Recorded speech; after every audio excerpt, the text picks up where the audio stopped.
Go find your basket of fruit and pick out an apple you think looks good.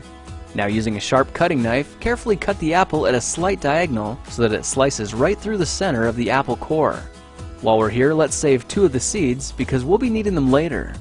Now that we've got our 2 halves, let's take the side that still has the bottom attached and place it face down on a cutting board. We'll need to place 2 butter knives perpendicular with the top and bottom of the apple.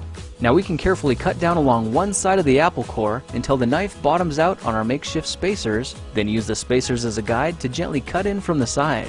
When the 2 cuts meet, you'll have an apple wedge that pops right out. And while we're here, let's cut a piece from the other side the same way. Now our goal with these is to cut out 3 more L-shaped wedges about 1/4 inch thick. And this time, rather than cutting in sideways toward your fingers, try turning the piece over so you can cut downward and meet the first cut at the bottom. Now with a little wiggle, a new apple wedge should break free. If you repeat the process 2 more times, then stagger the pieces back together, the effect is a beautifully layered wing. Now just cut the other piece the same way and your swan's body should look like this. To make a place for the head, all we need to do is carefully cut into the front of the body and gently lift the pieces out to reveal a clean and fairly deep groove.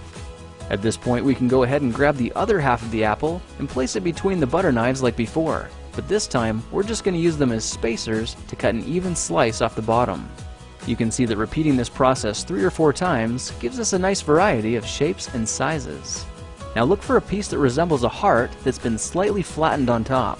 All it takes to form the swan head is 3 strategic cuts with a knife. I made 1 angled cut to form the head, a horizontal cut to form the neck, and 1 slanted cut at the bottom for the base. Now you should be able to see how this is coming together, and to clean it up a bit, just use your knife to round off the sharp edges.